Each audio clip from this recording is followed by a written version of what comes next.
A handful of the Broncos pre-draft visits have come out, so I want to talk about them because a few players really jumped out to me as legitimate options for the Broncos at pick number 20. So welcome on into the Broncos Breakdown. Sit back, relax, and let's talk draft. Now, speaking of, we're going to have free draft coverage. We'll be live for round one. We'll break down all the rumors leading up to April 23rd, which will be here before you know it. So join an army of 34,000 plus strong here at the Broncos Breakdown.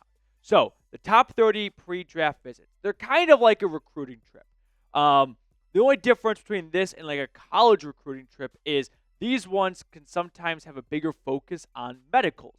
A lot of guys who go to the combine who are still injured from the previous season and don't participate a lot, some teams want to get another look at that knee, that shoulder, 30, 45 days later from when they first met at the combine. So that's an important part of the pre-draft visits. It's also worth noting that if you are in the area, like in the Denver area, the team can bring you in for a draft visit, and it does not count against their 30 allotted visits. So let's start by looking at some of the offensive players because everyone's looking for a running back, myself included, and they have brought in 4 different backs so far for pre-draft visits.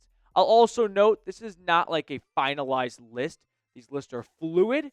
Not every single visit gets revealed. Like Kaleb Johnson just put on his Instagram story, I'm at the Broncos headquarters right now. So that was an easy way to know Kaleb Johnson's there. Other guys don't do that, and if some local beat reporters don't find out that they are there, then it may fly under the radar a little bit.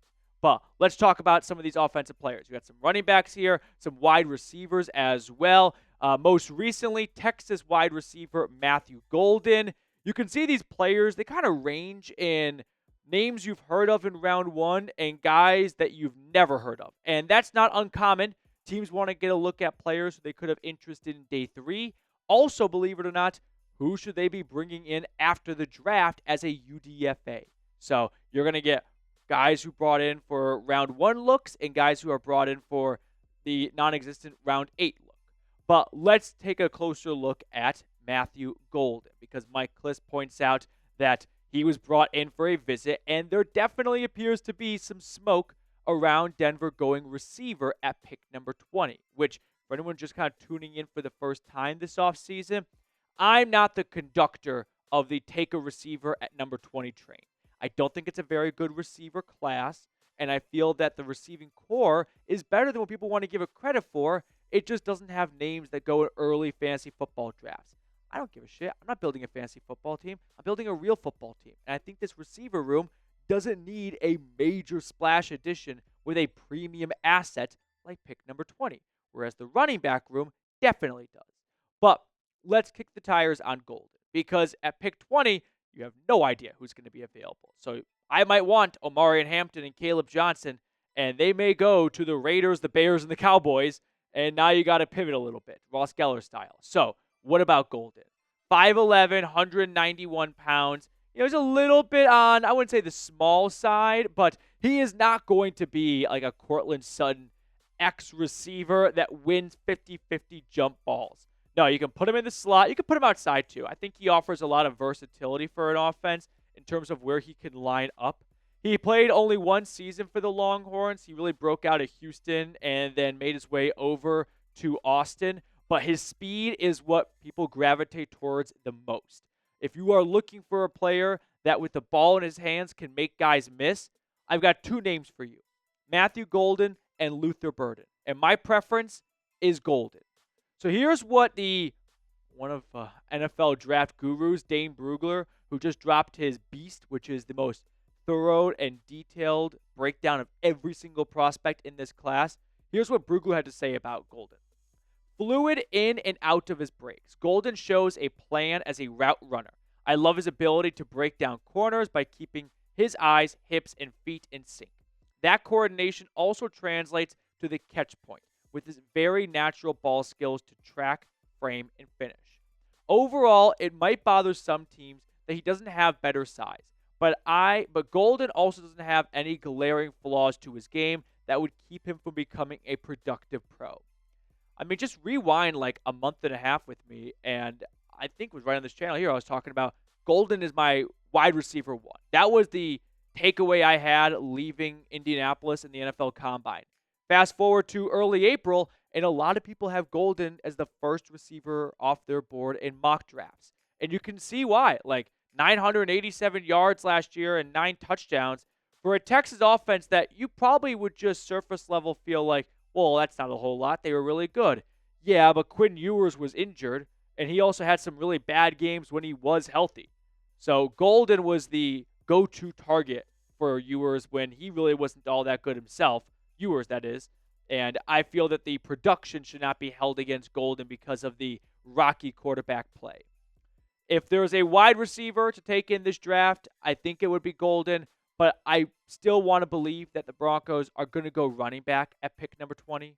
It's dependent on a running back worth a first-round pick being available.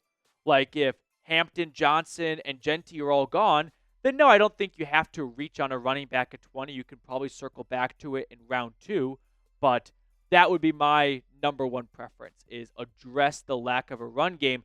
That quick trivia, last running back for the Broncos to get 100 yards in a game, Latavius Murray, 3 years ago. It's been a long time. Fix it in round 1. So when it comes to the Texas wideout, are you in or are you out? Deal or no deal? For me, I'm going to pass, but I do want to drive home the point that picking at 20, if the number 1 guy, the number 2 guy, or even 3 guys isn't available, you have to be, adaptable. And Golden is someone that I could morph into liking at 20, depending on what happens 1 through 19. So let's move on to a couple other pre-draft visits that came in. None of these players here are going to jump out to you as big-time names in the pre-draft process, and that's perfectly fine. Like, Denver's got a good amount of picks, especially in day 3, so they got to spread their chips a little bit around and learn about some of those day 3 prospects, along with some UDFA targets, because this is a franchise that prides itself on finding great players after the draft. I mean, they had an incredible run of a UDFA making the 53-man roster every single year. I think there's only 1 year in the last 20 where a UDFA did not make the 53-man roster. So don't just completely gloss over those names. Now, coming up on today's show, after this, I want to talk about, speaking of Dane Brugler, his beast big board, his favorite players, because if you think I don't know anything, that's fine. Brugler definitely does. So if you don't want to listen to me, at least see what he has to say about some of the key positions for the Broncos. But first, I do want to give a big shout out to our new sponsor today, which is Brunt. If you are an outdoorsy person, if you like to get out and work on your feet, or maybe for a living you're on your feet, I really suggest you listen up, because Brunt is an awesome piece of footwear that you are going to love. It's the Brunt's best-selling Marin work boots are not only built for the toughest job sites, they are completely waterproof. There is nothing worse than getting home and having to rinse your socks out because your feet got soaked. Whether it's rain, mud, or standing water, your feet stay dry. Brunt isn't just about work boots, though. If you're a YouTuber like me who does not work at a construction site, they offer a full range of high-performance gear built for tough jobs. From heavy-duty work pants to weather-resistant jackets, Brunt designs durable, reliable workwear to keep you productive and protected in any condition. So, Brunt didn't just make a durable work boot. They reinvented comfort for the hardest workers out there. For a limited time, our listeners get $10 off at Brunt by using code CHAT at checkout. Just head to bruntworkwear.com and use code CHAT and you're all set. One of my favorite things about Brunt is it's very comfortable. You might think, oh, big shoe is probably going to be a bit clunky. No, they've got awesome soles. It's really fun to wear and light on your feet despite how big and badass these things are. So head over. Even better, Brunt lets you try all their products on the job risk-free. After you purchase, they will ask you where you heard about them. Please support the Broncos Breakdown and tell them our show sent you. I put all that information in the comments and description of today's video. Let's look at Brugler's big board and kind of stay on that same draft vein, because Tight end and running back, obviously big need. So let's talk about tight end for a moment. Here are his top 5 tight ends. You've got Tyler Warren at number 1, Colston Loveland at 2, Taylor at 3, and then Elijah Arroyo, who is a name that we've definitely talked about on the channel before, and Terrence Ferguson from Oregon at 5. I feel that with the Evan Ingram signing, it allows the Broncos to have a little bit more flexibility to wait on a tight end. And it's a very darn good tight end draft class. So you can get a quality tight end maybe in round 3 if you don't want to reach on one in round 1 or 2, right? Depending on what Denver's board looks like, if they feel that there are 5-6 players better than that tight end when they're on the clock in round 2, there's a very good chance they can get a good tight end in round 3 and walk away with 3 better players by waiting on tight end instead of forcing one early in the draft if some of the top prospects go before they are on the clock. So I like this tight end class. I like the idea of having a little bit of flexibility and not pressing it like maybe running back where you really need a running back. Now, of those 5, one I'll kind of single out, Terrence Ferguson. Got the Bo Nix connection, so that's always a bit of a plus. He's also an extremely accomplished tight end. He holds a bunch of Oregon records, nearly 600 receiving yards last year, 3 touchdowns. I think this could be a great receiving threat for Nix, and he needs a receiving threat at the tight end position. So if Warren and Loveland go in round 1, and then by the time the Broncos are back on the clock in round 2, Mason Taylor's gone. They're like, you know what? We still really want this position. Let's circle back to tight end in round 3.